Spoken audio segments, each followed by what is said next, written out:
Yes, believe it or not, sometimes I don't wear hats. Although maybe I probably should. Alright then, I kind of left you hanging a little bit after that last video. I went away to Somerset for a week, so I didn't get around to kind of like editing both the videos, or that first one longer is the main thing. So now I have edited the rest of the build into this video so we can get to the end of it. I usually spend a few minutes at the beginning of the video nattering on about kind of what we're going to do and kind of what's going on, but I'm not going to do that to you. There is stuff that I want to talk to you about this bike, but I'm going to save it for the end. So let's move straight into the build. We've got quite a bit to cover, a few glamour shots at the end, and then hang around because there's a few things I want to say about it. You'll see, just wait till the end. Okay then, let's build this dad bike. Commuter. This is dad bike. I got a bunch of comments after the last video about the paints being really kind of like sloppy and kind of crap. It's not meant to last. This is literally just a bit of fun. It's already started cracking in areas, but I'm happy with it. So, right then, build time. This is a black seat post. I actually want to put a silver seat post in it, but the seat post in question is 25.4 and this is the only one I could find, but I've ordered one and it will come by the end of this video. Next, bottom bracket. I'm putting a 110, I think it is, bottom bracket in there, so it's kind of going to bring that chain ring right close to the frame, so hopefully the chain line will be okay.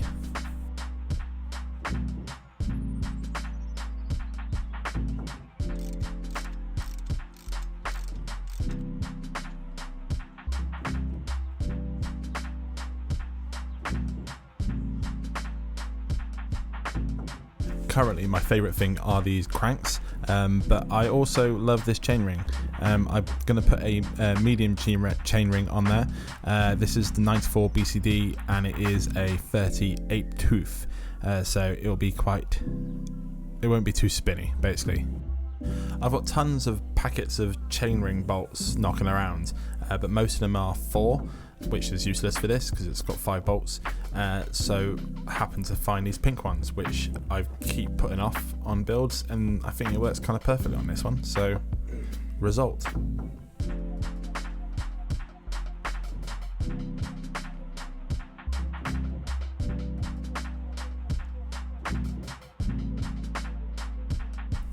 I've been umming and ahhing whether this bike's a little bit too wild, but I don't think there's such a thing really with 90s bikes, right?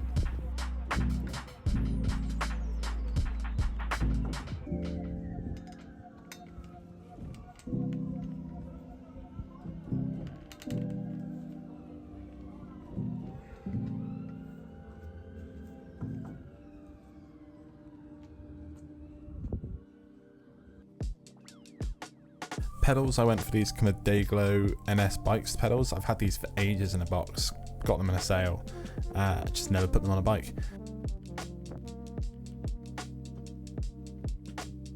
The stem size on this bolt is 21.1, which is really hard to find unless you get something stupid like this.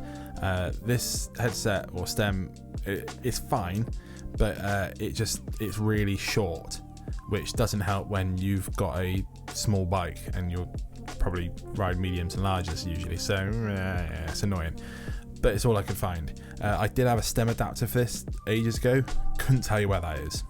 Looked everywhere, probably lost it during the move. For the brakes, we're going for these Tektro Canties. I'm not 100% sure where these came from. I found them in a box of stuff.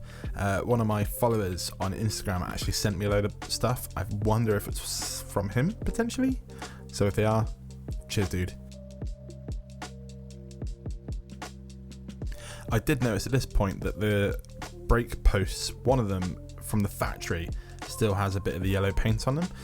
So whoever masked them up at the factory did a terrible job. Clearly I did a good job because it is not pink, it's still the yellow, so yeah, well done me, I guess.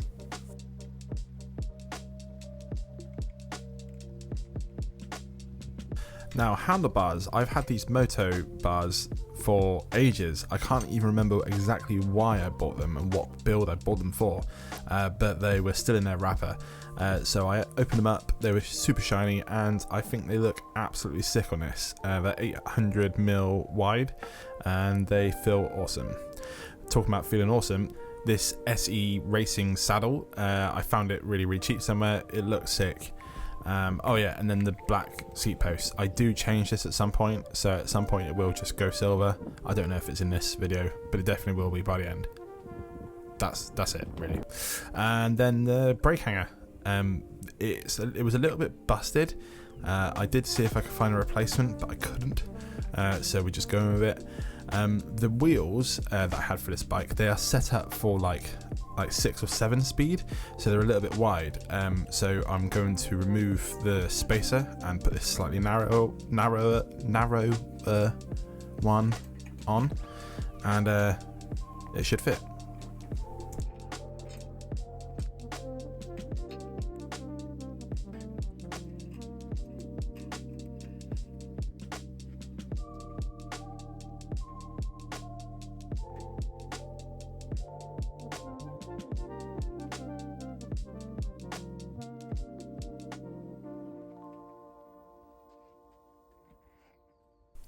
Well, it's taken some persuasion, but it now fits, so sweet. There is an exact science when it comes to sizing chains. If you are a long-term subscriber of this channel, you know that we don't do exact science, so we just do feeling most of the time. The main thing that I find is the fact that if you mount the wheel around about halfway in the dropouts, size a chain for that, and then make sure it's a little bit slack. That way, when you've got it kind of sized and put together, you can then tighten the wheel by pulling it back, and then it should be nice and tight with still plenty of room in those dropouts to move around with chain stretch and whatever really. So yeah, I also kind of pull the wheel towards the back of the bike to kind of help get that bolt in, and I also do one bolt at a time. As soon as you've got that drive side one nice and tight, you can then pull the wheel to you and then tighten it at that side as well. I don't know if this is an exact technique, but I find it works pretty well.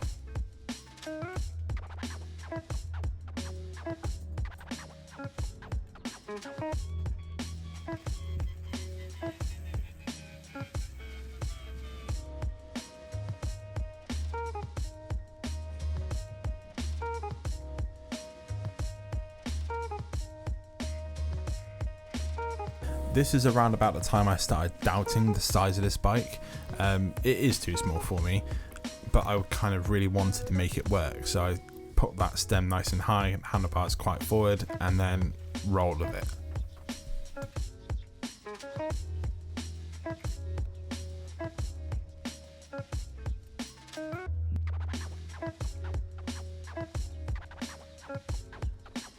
For an old retro bike, this has got very fancy internal routing.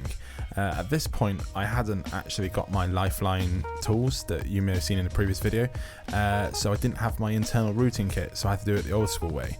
I'm going to make it look pretty easy and successful. Look at that.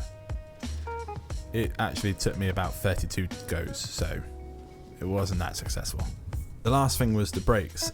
Brakes are one of those things that take me ages just fiddling with them, kind of getting them as best as I can.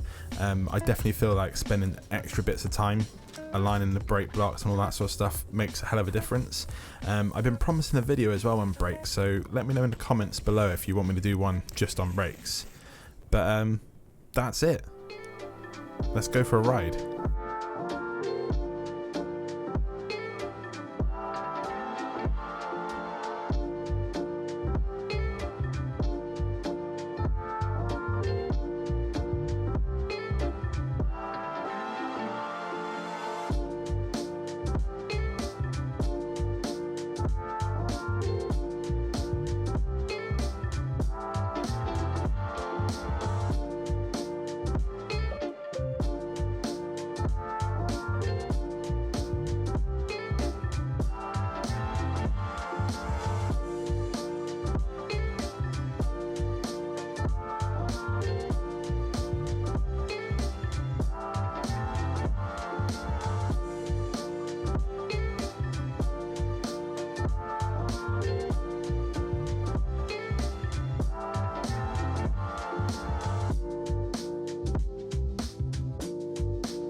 And that's that. That's the end of the build. I'm super happy with this build. It's a little bit kind of a few little things around the edges that kind of took a little bit getting round. The main thing is the stem. I hate the stem. I really wanted to put a converter on there, a nice longer BMX stem, and it just would have looked cooler. But sometimes you just can't. The 21.1 inch stem size is I don't know if it's a standard anywhere. I know a lot of American BMXers had it back in the 80s and 90s, and a lot of UK BMXers as well. So potentially why they decided to put it on this rally. This is a British rally as well. This one was built in the UK, so it is back in that era. Who knows? It's annoying, put it that way. But not as annoying as the fact that I've decided that I'm not going to ride this bike anymore.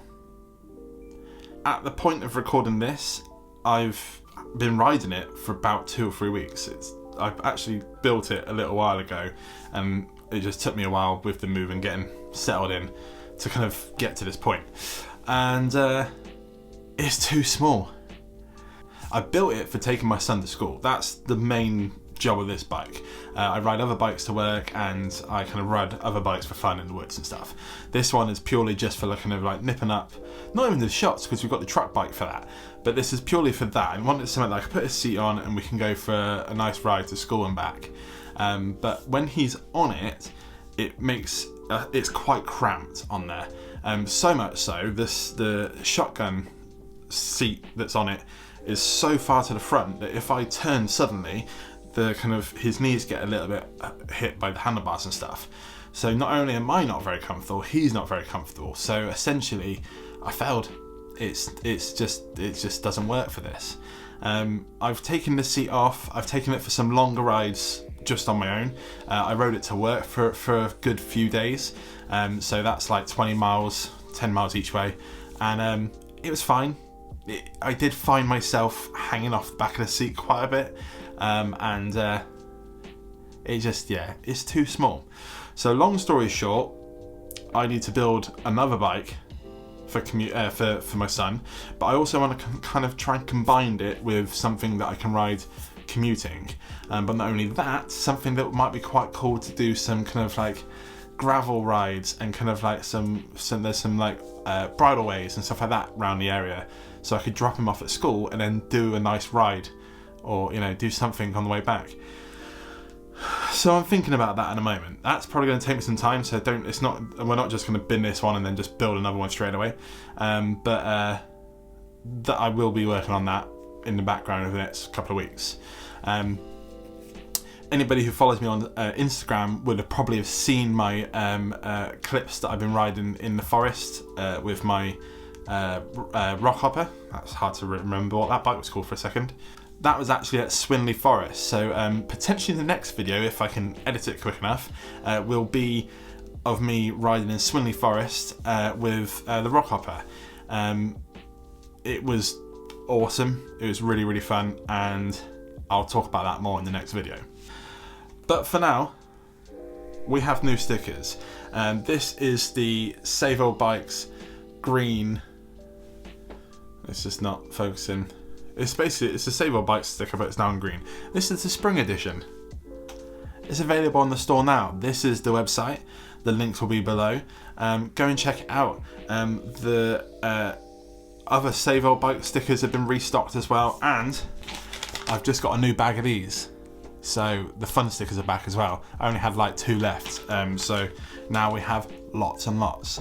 So feel free to pick up some stickers. It helps me out so much. All these cool parts, not all of them, but a lot of them are bought by you guys really when you buy my stickers, so thank you.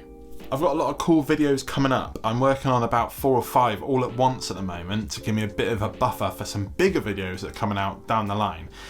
So I can tell you for sure, it's the best time to subscribe to the channel. And if you cannot wait till the next video, that one is a very good one.